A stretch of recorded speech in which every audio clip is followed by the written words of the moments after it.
ये बंदा इतनी जल्दी अपना फेस कैसे चेंज कर ले रहा है? क्या इसके पास कोई अलौकिक शक्तियां हैं? जानेंगे पूरी सच्चाई और टाइटैनिक का ऐसा रहस्य जो आज तक आपसे छिपाया गया और सरस से दोस्ती के चलते वायरल हुआ ये बंदा तो आपको याद ही होगा, पर आजकल ये है कहाँ और क्या कर रहा है? और एक ऐसी महिला जो कि 43 साल तक लगातार आदमी बनकर रही, पर आखिर उसने ऐसा क्यों किया? और मिथुन चक्रवर्ती रशिया में इतने ज्यादा फेमस क्यों है? और नासा ने 116 फोटोज एलियंस के पास भेजे थे, पर इन फोटोज में ऐसा क्या था? जानेंगे, बस आखिर तक बने रहिएगा। फैक्ट नंबर 12 दोस्तों, चीन अपनी अजीबोगरीब हरकतों के लिए जाना जाता है और ऐसा ही कुछ होता है फेस चेंजिंग वाली कला के मामले में। दरअसल इस कला के अंदर इसको परफॉर्म कर रहा आदमी देखते ही देखते कई बार अपने फेस को चेंज कर लेता है। इस कला को भियान लियान नाम दिया गया, जो कि पिछले 300 सालों से चली आ रही है। हालांकि इसको पहले जानवरों को डराने के लिए काम में लिया जाता था, लेकिन अब बस कला का प्रयोग फायर ब्रीदिंग, कुंफू और एक्रोबैटिक में किया जाने लगा है। फैक्ट नंबर 11 कहते हैं कि रॉबर्ट बेलार्ड ने टाइटैनिक का मलबा खोजा था, लेकिन असल में इसके पीछे बात कुछ और ही थी। दरअसल बात 1985 की है, जब इनको एक न्यूक्लियर सबमरीन को खोजने का मिशन दिया गया और इन्होंने जल्द ही न्यूक्लियर सबमरीन को खोज भी डाला। लेकिन उनका ये काम खत्म होने के बाद उनको टाइटैनिक को खोजने का आइडिया आता है और किस्मत अच्छी होने के चलते इन्हें टाइटैनिक जहाज का मलबा भी मिल जाता है। पर इन्होंने पहले ही इस मिशन को सीक्रेट रखा था और मीडिया के सामने आने के चलते इन्होंने टाइटैनिक को खोजने का सारा क्रेडिट अपने ऊपर ही ले लिया। पर आखिरकार 3 साल बाद सच सबके सामने आ ही गया कि वो कभी टाइटैनिक खोजने निकले ही नहीं थे, बल्कि वो तो सिर्फ खाली टाइम में टाइम पास करना चाहते थे, पर गलती से टाइटैनिक उन्हें मिल गया। फैक्ट नंबर 10 उत्तर प्रदेश के रहने वाले आरिफ कुछ समय पहले काफी वायरल हुए थे सरस के साथ अपनी दोस्ती के चलते। लेकिन क्या आपको पता है कि यही आरिफ आजकल क्या कर रहे हैं? देखिए, इनकी और सरस की दोस्ती की कहानी काफी वायरल हुई थी, जिसके बाद में इनसे ये सरस छीन लिया गया था। आपको बता दें कि इसके बाद इन्होंने एक यूट्यूब चैनल बना लिया और वहां पर ब्लॉगिंग के वीडियो बनाने लगे और आज ये उसी चैनल पर वीडियो बनाते हैं और नए नए पक्षियों से दोस्ती करते रहते हैं और बाकी अपनी जिंदगी के बारे में भी बताते रहते हैं। फैक्ट नंबर 9 अब बात करते हैं कि आखिर मिथुन चक्रवर्ती रशिया के अंदर इतनी पॉपुलर क्यों है। इसके लिए हम 1982 में चलते हैं, क्योंकि उस समय मिथुन चक्रवर्ती की डिस्को डांसर मूवी आई थी, जो कि उस टाइम हिट रही थी और उसने 6.4 करोड़ रुपए भी कमाए थे। लेकिन मजे की बात यह थी कि इस मूवी ने रशिया के अंदर भी धमाल मचा दिया, क्योंकि वहां से इस मूवी ने 94 करोड़ रुपए छाप डाले, जो कि एक बहुत ही बड़ा अमाउंट था। खैर, पैसों से ही आप अंदाजा लगा सकते हैं कि ये मूवी उस टाइम रशिया के अंदर कितनी ज्यादा पॉपुलर रही होगी और इसी मूवी के चलते मिथुन चक्रवर्ती भी रशिया के अंदर इतने ज्यादा पॉपुलर हो गए। फैक्ट नंबर 8 दोस्तों, शीशा नाम की एक महिला जो लगातार 43 साल तक लोगों की नजरों के सामने आदमी बनकर रही। आखिर ऐसा क्या कारण रहा जिसके चलते इस महिला को महिला न बने रहकर आदमी बनकर रहना पड़ा? तो इसके पीछे का कारण उसकी फैमिली थी, क्योंकि उसके हस्बैंड की मौत के बाद उसकी फैमिली ने उसको अपने से दूर कर दिया और शीशा की एक छोटी बेटी भी थी, जिसको लेकर शीशा काफी चिंतित थी। इसी वजह से उसने अपने बाल कटवाकर अपने आप को एक आदमी की तरह रखना स्टार्ट कर दिया और इतना ही नहीं, उसने अपनी आवाज भी किसी आदमी की तरह कर ली। ये काम उसने 43 साल तक कंटिन्यू किया, जिसमें वो लोगों के जूते पॉलिश करके गुजारा करती रही। जब इस बात का लोगों को पता चला तो शीशा की काफी तारीफ हुई और इसको बाद में किसी प्राइम मिनिस्टर द्वारा सम्मानित भी किया गया। फैक्ट नंबर 7 जलकुंभी नाम का एक पौधा जो बंगाल में विशेष रूप से पाया जाता है, अक्सर पानी की सरफेस को पूरी तरह ढक देता है, जिसकी वजह से पानी में रहने वाले जीवों को भी परेशानी होती है। लेकिन असल में जलकुंभी नाम की आफत एक अंग्रेज की ही देन है। दरअसल ये बात है 80 के दशक की, जब वॉरेन हेस्टिंग नाम का एक ब्रिटिश ऑफिसर एक जहाज से भारत आ रहा था। तभी उसका चक्कर मैरीन नाम की एक महिला से शुरू होता है, जो कि पहले से शादीशुदा थी, लेकिन उसने अपने पति से डिवोर्स लेकर इसके साथ आगे का प्रोग्राम कंटिन्यू किया।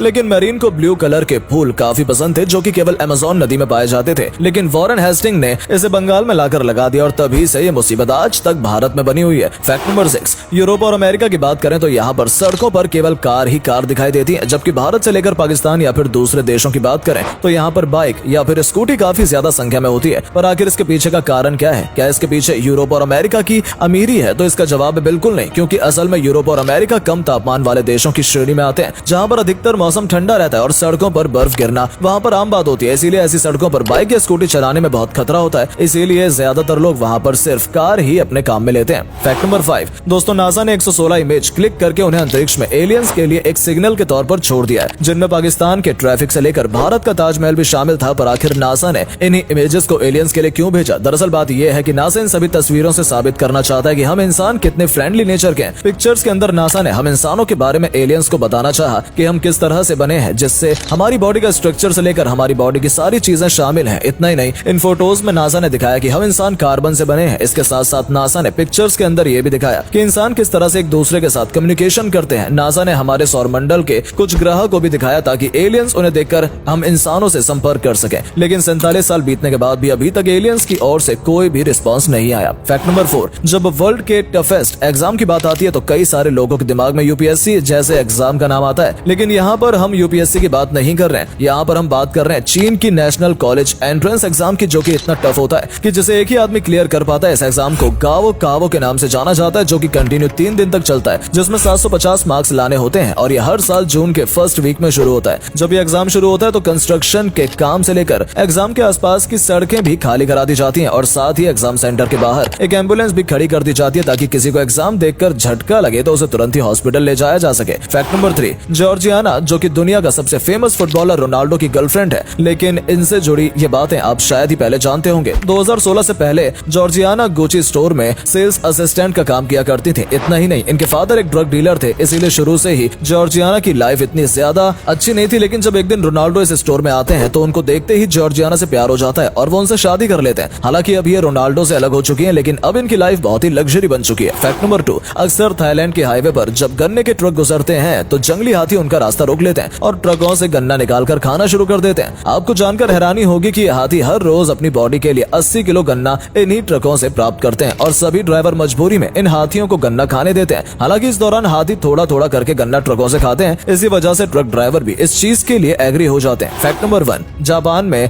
केजरुकाई नाम का एक कंपटीशन होता है जिसमें कई सारे लोग हिस्सा लेते हैं और लकड़ी से कागज के जैसी पतली पतली लेयर निकालते हैं और इन लेयर्स को माइक्रोन में मापा जाता है। दोस्तों, माइक्रोन की बात करें तो हमारे बाल 80 माइक्रोन के होते हैं, लेकिन लकड़ी से बनी ये पतली लेयर 20 माइक्रोन तक की होती है और अगर कोई इससे भी पतली लेयर बिना टूटे सही सलामत निकाल लेता है तो वो इस कंपटीशन को जीत जाता है।